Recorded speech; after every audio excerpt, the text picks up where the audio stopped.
Hi, my name is Pavlopoulou. I'm a doctor in developmental psychology and mental health. I have been working with autistic people and their families for the past 18, 19 years. The last 7 years, I have been conducting my own research with colleagues at University College London. And it's a great pleasure to support this great initiative by Scottish Autism. I'm hoping that today I can share some of the stuff I have learned about sleep in autism by autistic people. I hope you enjoy the presentation. So I'm going to start with some professional and academic observations, the reasons why I became quite passionate and interested around that topic, some sleep facts, why sleep is important, why is it important to look at autistic teenagers' sleep, some general considerations around sleep assessment and intervention. What do we know that works, or what is it that we still don't know about what works for the autistic population when we're managing their sleep? And the key part of this presentation is related to what I have learned from the personal accounts of autistic people. And I'm going to refer to two projects, the Sleep Focus Autistic and the Teen Sleep Project. Both have been supported by UCL team and the John and Lorna Wing Foundation. And towards the end, I will talk about a model that could and should complement objective and biomedical practice in sleep, a model that is more personalized. So for the past 18, 19 years, I have been working with autistic people and their families. And one of the key questions that has been leading my work, my research and my practice is, how do we move from fixing, from normalizing, towards understanding, towards mutuality and empowerment of autistic people and their families? How do we involve autistic people and their families in meaningful ways in our clinical and educational goals? How do we ensure that they do co-decide and co-deliver with us stuff that really matter for them? The first thing that I started noticing in relation to answering that question, it was is very much related on how do we understand autism. Is it a difference or a deficit? Are we aiming to modify, to adapt, or to create mutuality, understanding, and empowerment? So traditionally, many people trained in autism practice and research, they have a very child-centered approach. It's all about how do we train the autistic child to improve their deficits, to improve their core trait skills. During the 90s, we found out that it's really important to engage parents as co-therapists, mostly because lots of autistic people struggle to generalize skills. And nowadays, the last 10 years, there's a very strong body of research that actually is proposing that we should work with rather than on or for autistic people and their family members. So how do we learn about autism from autistic people? This has been very much, this participatory approach has been very much inspiring for me, and is the way I have chosen to understand about sleep in autism. It is really important to work with autistic people rather than on or for them. The traditional model of a researcher doing the research and then giving protocols and guidelines to the clinician, and then the clinician going to apply this on the client, saying to the client, to the autistic client, this is what you have to do, this is how it works. We just know it simply doesn't work. It's not that simple. It doesn't work, and we know that it doesn't work because awful lot of autistic people are asking us to change the way we're working with them.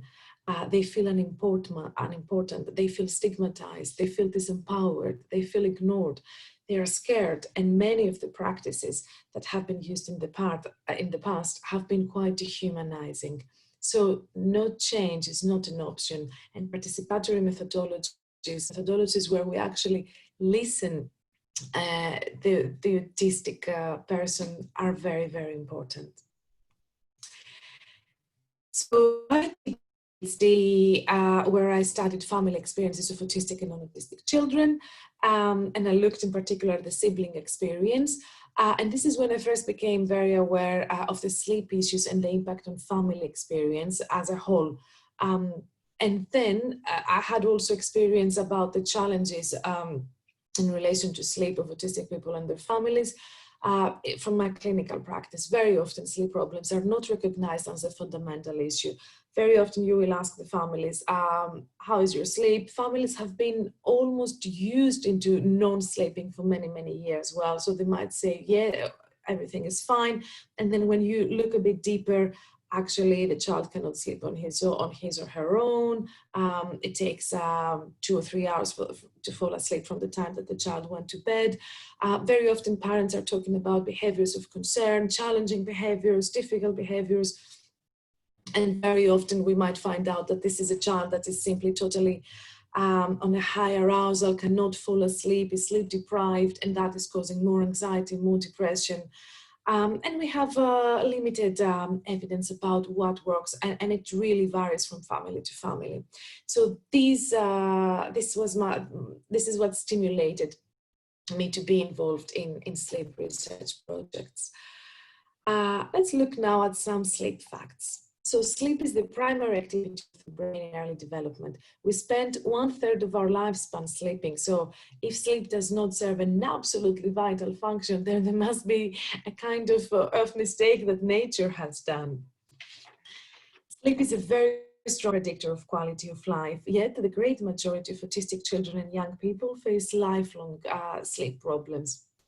The most common sleep problems include sleep onset delay, so the time that it takes you from the time you go to bed to actually fall asleep, awakings during the night, sleep fragmentation, and shorter sleep duration and quality of sleep.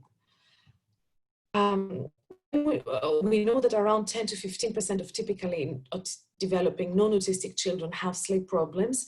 And then when we look at the autistic population, we know that up to 80 or 86% of children with neurodevelopmental conditions suffer from sleep difficulties and sleep disorders.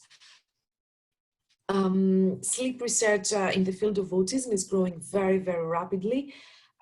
It's focusing a lot on the examination of sleep patterns and the relationships of sleep with daytime and cognitive functioning.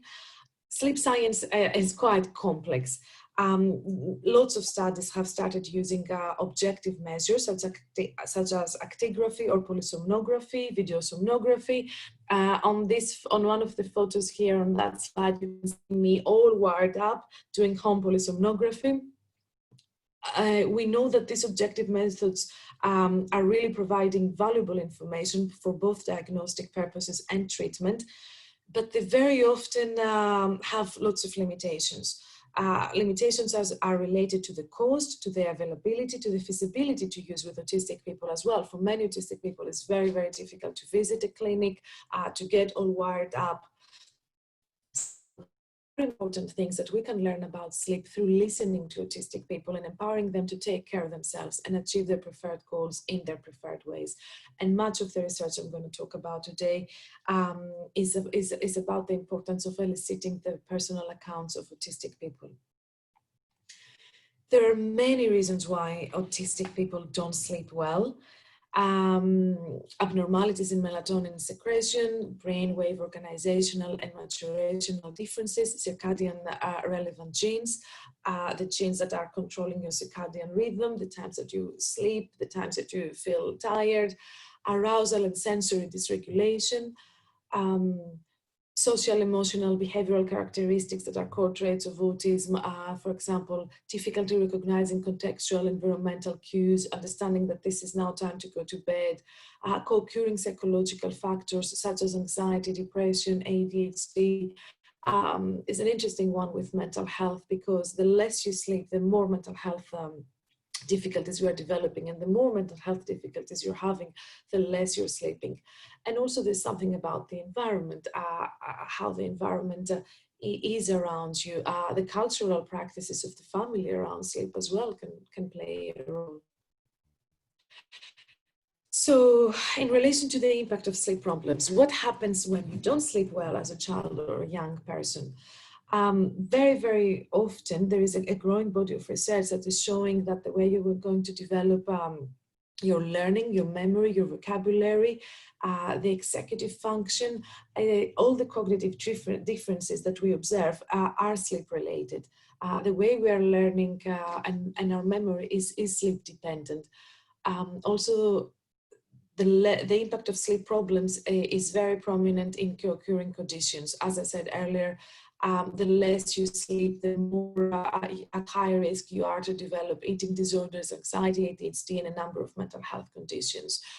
When we don't sleep well, our health also is, we are at high risk to have health problems. Sleep is very much protecting our immune system, our growth, our repair, our appetite, and when we don't sleep, we are at high risk for health issues. Sleep is also affecting parental stress levels. Parents feel exhausted, feel fatigued. They might develop their own health, physical or mental health problems, in particular depression. And also, when we don't sleep well, very often our children and young people will show behaviors of concern. They will show behavioral problems at school or at home. So while looking at autistic sleeps, autistic teenagers' sleep, so despite the importance of sleep on many domains, very little we know about what helps autistic people to sleep, what keeps them awake at night, except from few behavioral sleep interventions. Sleep problems often go ignored as other behavioral difficulties can take over, and parents and expert teams very often talk about the behavior and what they can see, and they might ignore the fact that this child or this family, in fact, might have been sleep deprived. There are bidirectional links between sleep and mental health. Treating one domain can improve health status in another domain, or at least reduce the risk for developing anxiety, suicidal thoughts, and depression. We know that autistic population has very, very high level of developing mental health conditions, and these are all sleep dependent. Some evidence that early detection and treatment, as I said, of sleep issues might reduce ADHD and depression. We have really good research data on that. There are potential benefits. If we take care of the sleep, then there are benefits about learning in relation to learning, to concentration, to the behavior at home, at school. And also it has an impact on the maternal mental health when children's sleep is treated. And if you are a parent, you might have already guessed why. If your child sleeps well, then you sleep well.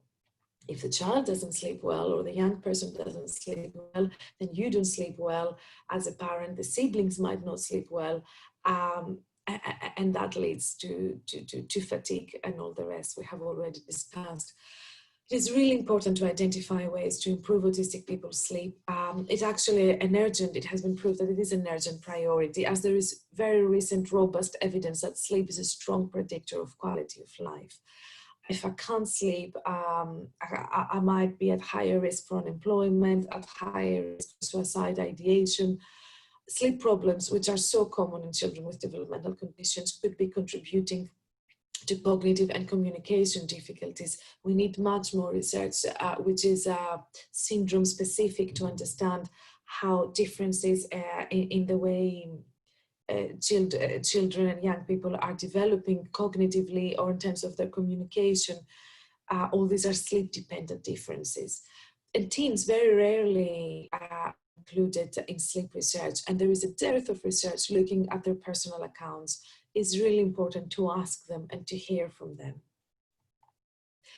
Sleep ties in directly with most of autistic people's research priorities in relation to mental health, and in particular in terms of suicide. Insomnia is one of the key top 3 red signals that puts people at higher risk of suicide.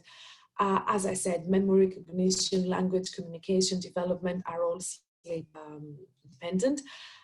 We have some emerging evidence that unemployment or employment issues are very much related to sleep, especially for autistic young people and autistic people across the lifespan. And is very much related to the physical health and the life expectancy of autistic population with and without learning disabilities. Some general considerations now in relation to sleep assessment and sleep intervention. What do we know? What do we know so far from parents and young people's reports? A number of clinicians, according to parents, are struggling to tailor, to personalize their sleep strategies, the educational, the cognitive and behavioral aspects of their sleep support plans. As a result, parents and children who are already sleep deprived have been given very generic sleep hygiene rules.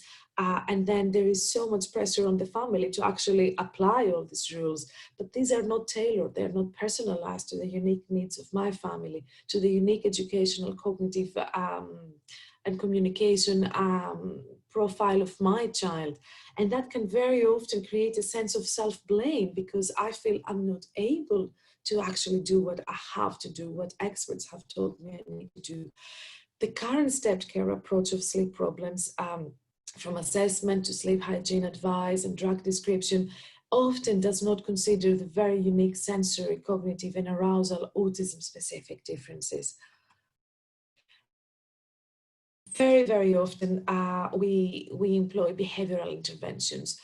In relation to how much that works, different families will have different experiences. A recent systematic review of behavioral sleep interventions to treat insomnia in children with neurodevelopmental conditions has identified 19 autistic studies that included autistic people and their families.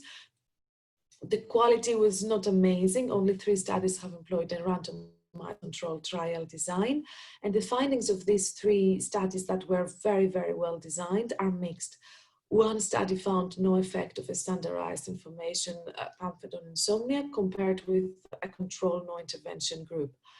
And the other 2 had positive results. So there is lots of research. We need more robust research in the field. In relation to pharma treatments, I have borrowed a slide from Paul Gringas, who is a colleague with tons of experience in sleep issues and pharma treatments.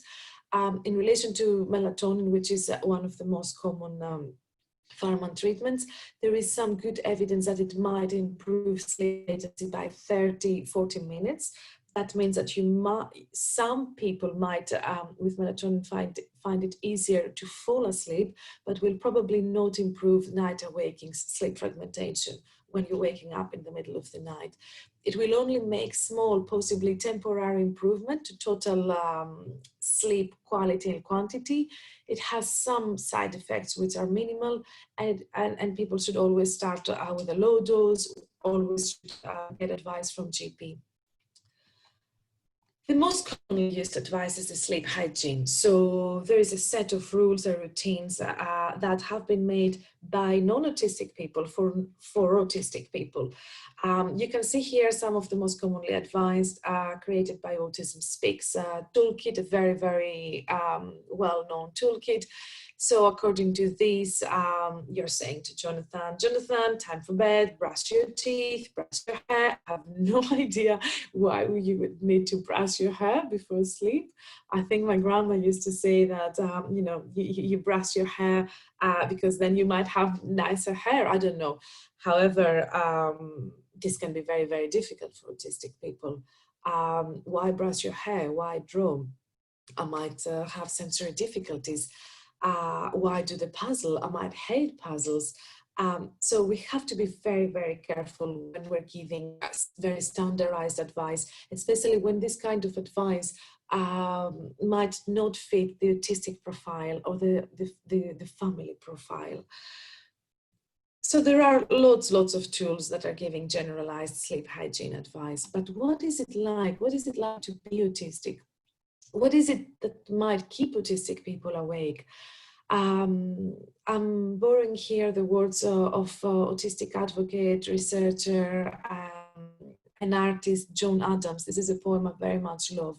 He has named it Sleeping Sea of Dragons, and he wrote that poem as part of sleep-focused autistic groups that he took part in 2017, 2018.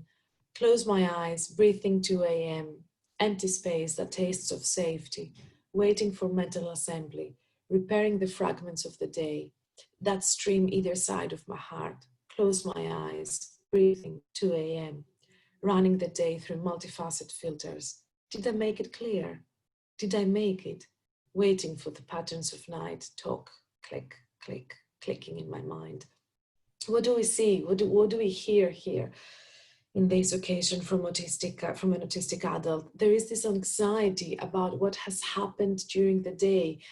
Did I make it? How do I navigate this non-autistic world as an autistic person? Have I made myself understood? Have I understood others? What's going to happen tomorrow? Anxiety, living the day in a hostile society can make it actually much harder to fall asleep at night. In relation to looking at the impact of this sleep deprivation in autistic population, in the work I did with Dagmara Dimitriou and has published in Sleep Medicine in 2019, one of the autistic participants in our focus group said, for me, poor sleep has a day-to-day impact on my quality of life. A particularly bad night leads to a bad autism day. These are days when my balance is poor, when sensory issues have a more extreme effect than usual, and where I can only tolerate other people for a limited time before my stress levels rocket and I'm desperate to go home. So we can hear about the effect of sleep deprivation on sensory and social ability to navigate this non-autistic world. In a recent survey that we ran with 731 autistic adults in the UK, we learned a few more things about sleep. 9 out of 10 of our participants reported poor quality of sleep with frequent and prolonged nighttime awakings. Over 70% of our participants have reported that they experience difficulties falling asleep or staying asleep. For all of our participants, sleep issues are associated with sensory issues and high anxiety levels, and around half are unable to stay asleep for long, whilst 4 out of 10 are experiencing nightmares. So far, we know that autistic people don't sleep, but we don't hear from them about what is it that keeps them awake, or what is it that helps them to actually fall asleep. We do not have any first-hand accounts about how autistic people think about their sleep, what triggers the nighttime awakings, what helps them to fall asleep, and what they see as research priority in sleep. The John and Lorna Wing Foundation has recently funded a series of studies that are actually looking on that. And it's really important that these studies have been co-established with and co-delivered with autistic people and the autistic community. The exclusion of autistic voice reinforces the de-evaluation of autistic people. So learning about important issues such as sleep from autistic people is very, very important. So what have we learned so far from our teen sleep and sleep-focused autistic work? For the past 2 years, I have worked with 56 autistic teenagers together to help me understand what keeps them awake at night and what helps them to fall asleep. Autistic participants were also collaborators. They were asked to generate their own photos and determine the content about their own lives.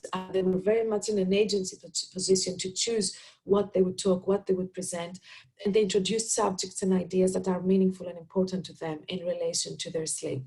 I'm not going to go too much into the technicalities about the methodology. Is a quite novel and participatory methodology, and we're hoping we will publish that paper, which is under review currently. We're hoping to publish this very soon. If you want to have more information about the methods, you can always email me or tweet me. My email is going to be at the end of the slides. So very briefly, in terms of methodology, autistic adolescents were asked to use their phone, iPad camera for a period of 1 week and take photos about the place that they sleep and its surroundings, activities or objects that are related to their sleep habits, activities, objects, or people that show situations that are related to their struggle to fall asleep or to stay asleep during the night, objects, people, or drawings that show or are related to the thoughts that keep them awake. Objects, again, drawings, photos, some of them recorded their own voices with their thoughts about how they feel or think about their own sleep. The Photovoice methodology that was used in one of my previous projects has been adapted for the purposes of that sleep research. So the teenagers, for example, would bring one of the photos about their sleep environment, and I would ask some very standard questions. Can you describe your picture? What is happening in your picture? What is it the eye can see? What is the story behind that picture? What is the story that this picture is telling us? What can we learn about your sleep? from this picture? What is it that your parents, your teachers, your therapists, you would like to know about your sleep through this picture? So in a sleep medicine paper that we published recently with Dagmara Dimitri, we found out that adolescent-driven content analysis, so the way that adolescents collected the data and analyzed it, we identified 5 major categories. Very much issues around sleep are related to school anxiety. Lots of teenagers have reported that I might not be able to fall asleep because my mind is on what has happened to school today, what's going to happen to school tomorrow, am I going to be invited at that birthday party? The school-related anxieties are very much related to how autistic teenagers are socializing with their teachers, with their peers, with their friends, in their after-school clubs. The next key theme, it was related to the bedtime use of devices. And this is a controversial one. This is a very interesting one because for some teenagers, it can be quite of an issue to be on the, on the device. And we do know from non-autistic research that there is something about the use of device that is compromising sleep. But for some autistic teenagers, the use of device was actually helping them to go into low arousal, to unwind the mind, to relax, and to be more able to sleep.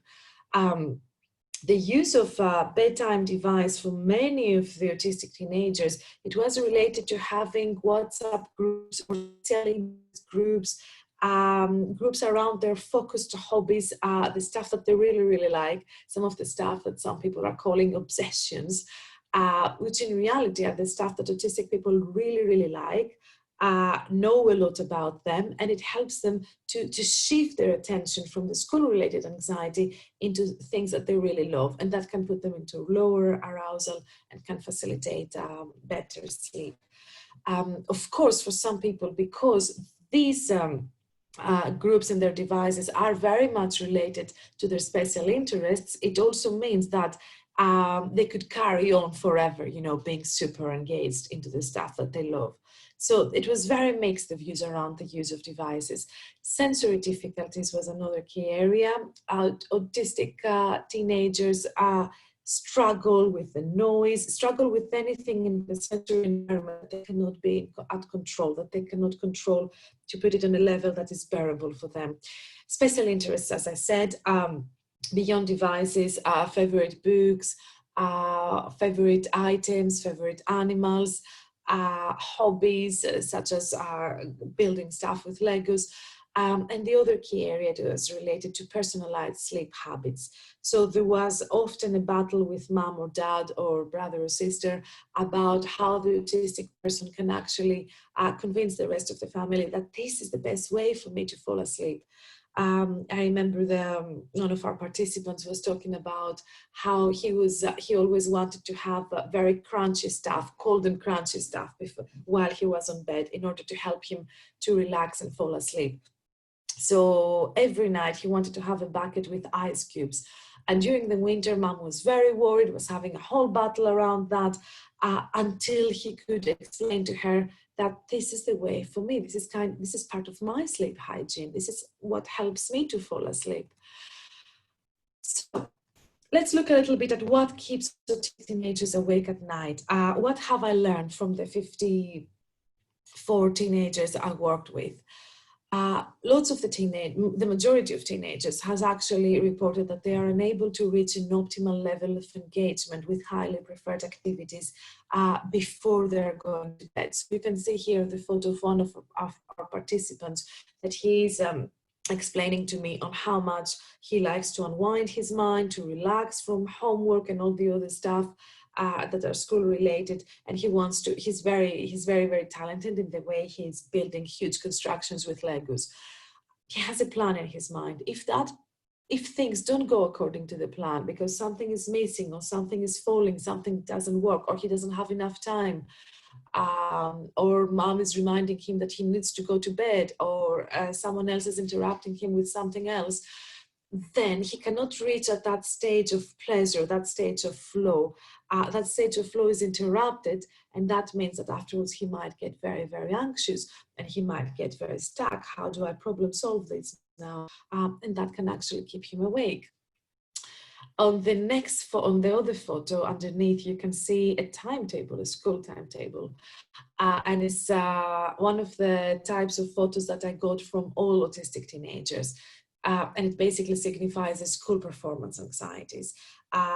When I know that I have, for example, and it varies a lot in terms of different topics. Some children were more anxious around maths, some children were more anxious about arts or English.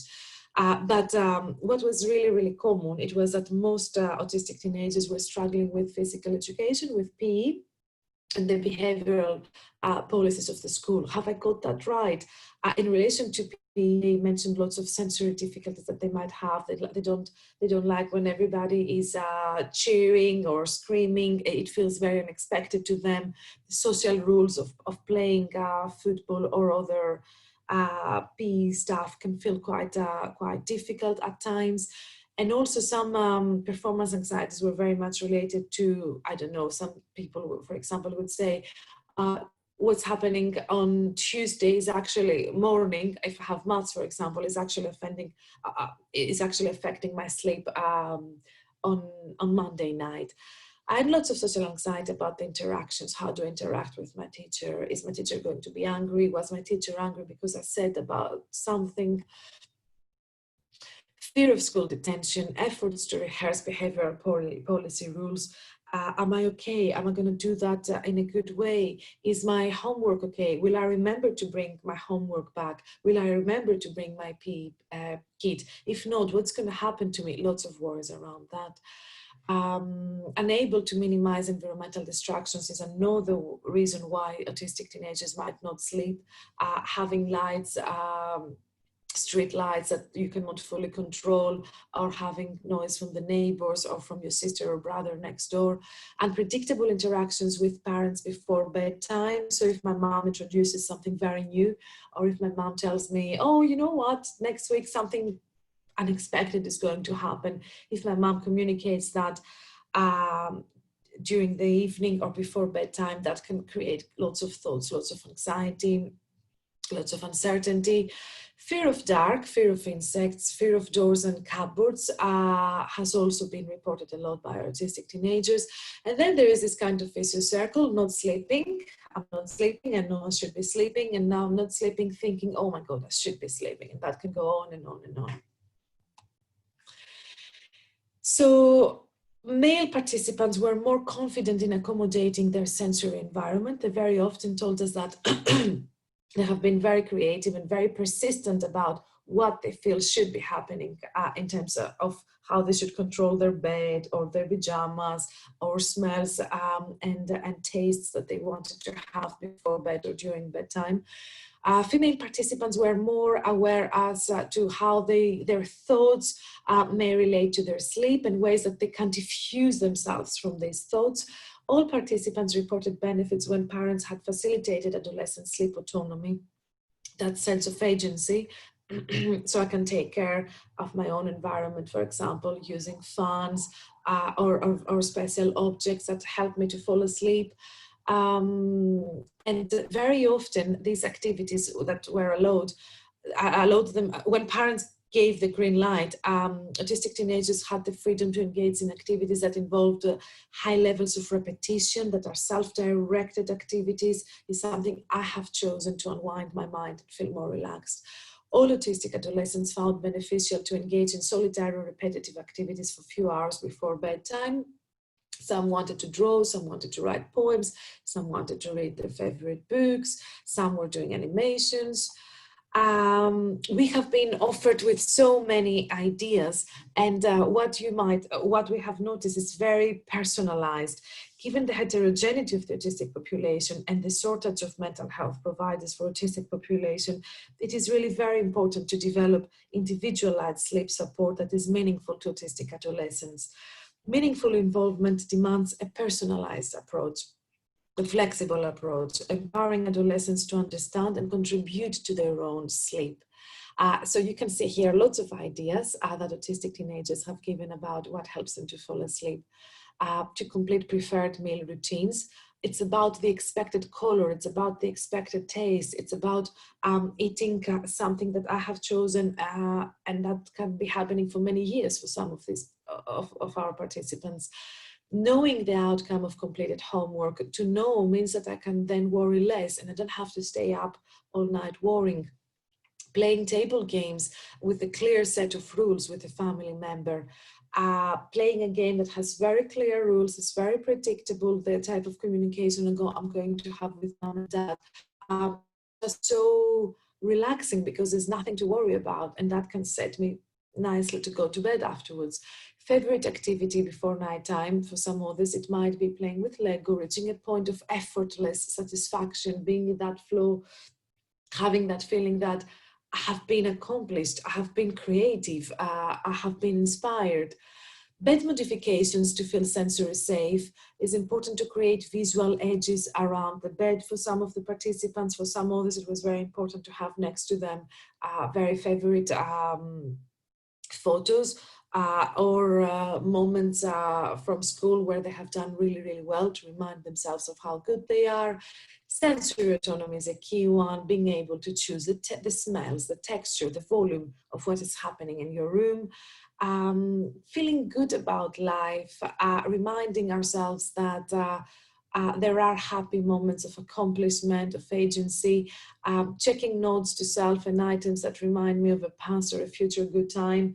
This has been very, very important for many of the autistic participants in our research. Sitting quietly next to a family member, having this non-verbal interaction before going to bed can be very, very beneficial and relaxing. For example, I remember one autistic girl, she was saying how much she's enjoying to be in the company of her parents, but not too close and not too far, not having to put too much effort or thought. So she might just enjoy watching TV. It's like a ritual for her, watching silently TV with mom before going to bed. Rehearsing what will happen tomorrow. For some people, it's really, really important to rehearse and have a checklist about these are the things that are going to happen tomorrow. I recall one of our participants who was saying how she was asking her mom about things, and mom would give specific answers back, and it was almost like a game. There was this ritual that mom was would sing some phrases of a song and would also talk about the routine of what's going to happen tomorrow, and it was so predictable. And I would complete the lyrics of that song, and it had to go in a very specific way. It was my ritual to help me to fall asleep. Repetitive reading over and over the same books of focused interest, or repetitive watching of audiobooks or movies or DVDs, or putting that scene on the DVD back to that scene that is exciting me or is very predictable. Something that is very familiar and predictable is almost creating this effortless happiness, as many teenagers reported.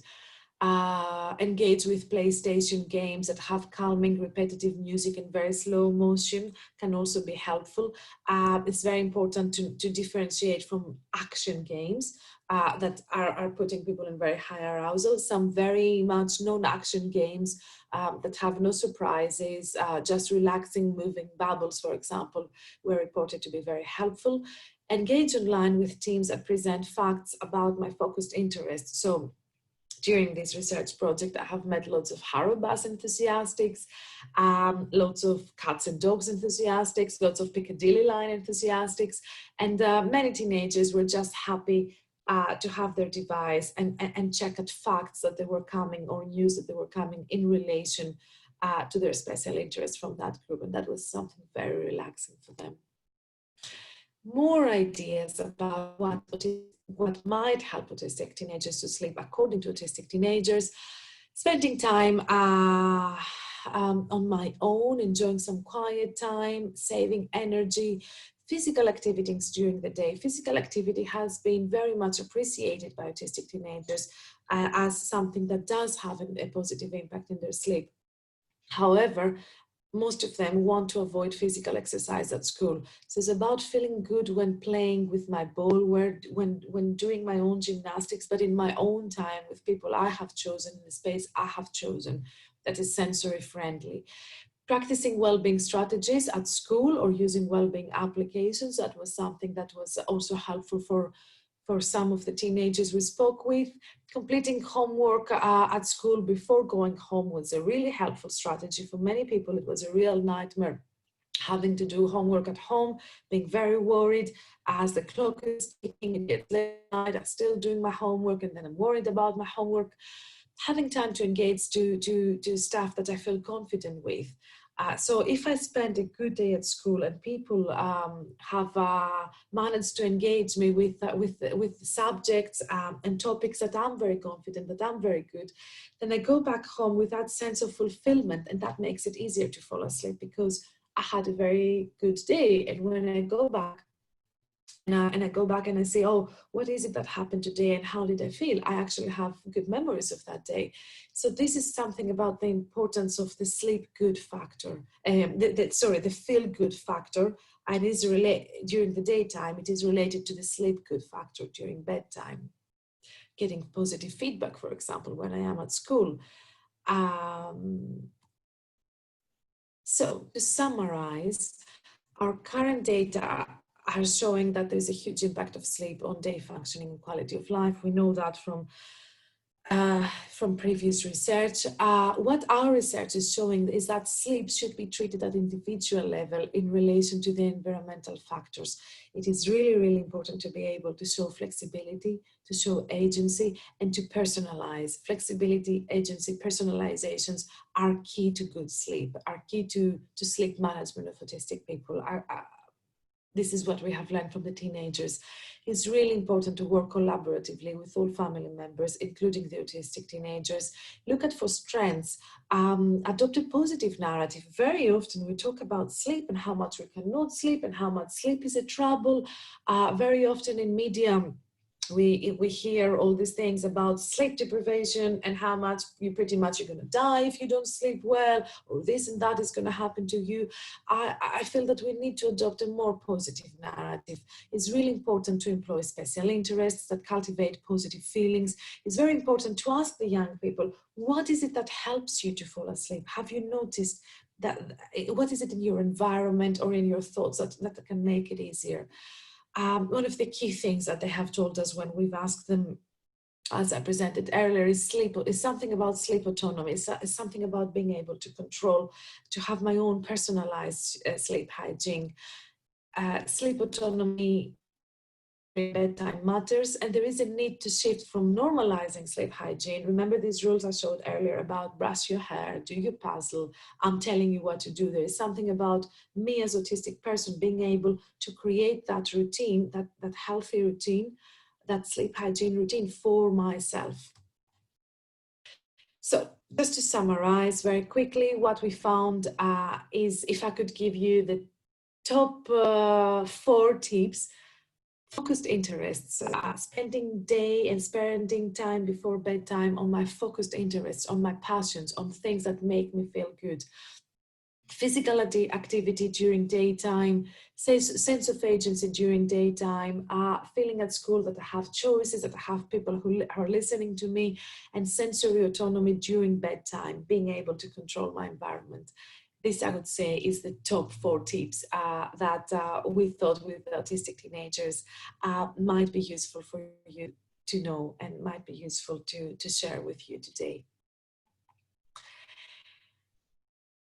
Other main points: school stress could be a potential risk factor for the development of chronic sleep problems. I think this is a great area for more research, and school stressors in our study included stress of fitting in with peers, communicate with teachers, stress of schoolwork, leaving too little leisure time, PE, and other subject-specific worries, as I said earlier in this presentation. So when we think about sleep and sleep problems, it's very important to think in our planning, in the sleep management, what can I do for the person to have actually a better time during school, so that comes at home with less worries, so less stuff in the head that will keep me awake. the daytime feel-good factor, the sense of agency during and after school activities as defined by autistic teenagers.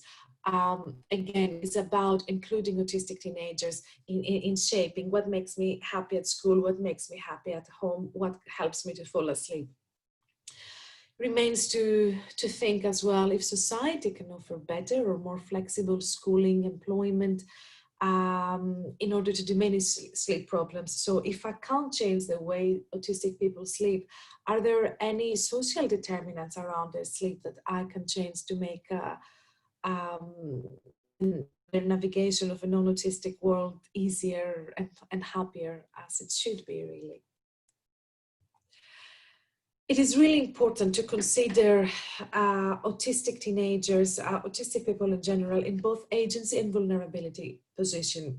Autistic people can't sleep, they are in a vulnerable position, but at the same time, if we work with them in collaborative ways, they are very, very able to express what helps them to fall asleep, to express what makes them more or less worried. And it's about using creative methodologies, participatory methodologies, use visuals, use recordings, use drawings, anything that can facilitate better communication, flexible communication. The key areas we have identified through this research fit nicely with the life world perspective around the sleep management. This is a piece of work that I'm writing currently. So there is something about, if I can mention some of the dimensions of the life world perspective. First of all, insiderness. There is something about understanding the personal and subjective views on sleep. There is something, I've talked a lot about this today, about agency, our ability to make choices during daytime and also before and during bedtime. There is something about the uniqueness as well of the autistic population. Autistic teenagers and children should not just be seen as autistic people, you know, being under that big label of autism. They should not be seen as categories. They should be empowered through a very personalized approach to create their own sleep rules. Sense making, there is something about the way autistic people are interpreting their own experiences. There is something about honoring their experiences at school, at the community, in the family life, about things that matter to them. Unpacking these can help us to understand more anxiety and sleep issues. And of course, there is a sense of place. There's something about feeling sensory comfort, but also feeling that I belong to my school community, I belong to my family in comfortable ways, not needing to mask. All these are related in different ways to better sleep.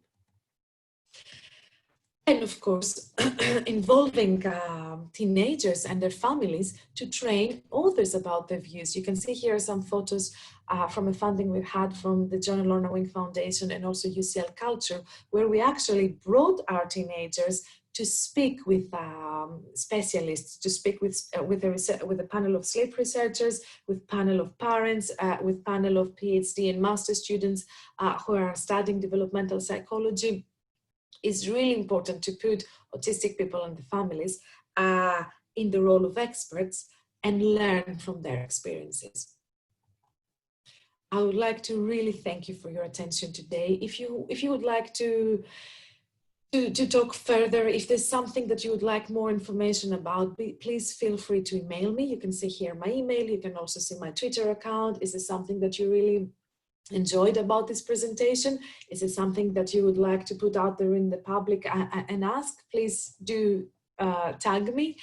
I would really like to thank the autistic community for offering me that opportunity to work with them and learn so much about sleep with them. I would also like to thank Professor Richard Miles and Dr. Dagmara Dimitriou for supervising the teen sleep study. And a huge thanks to our founders, and in particular the John and Lorna Wing Foundation, who has been all these years supporting sleep research in a very consistent way. Thank you so much.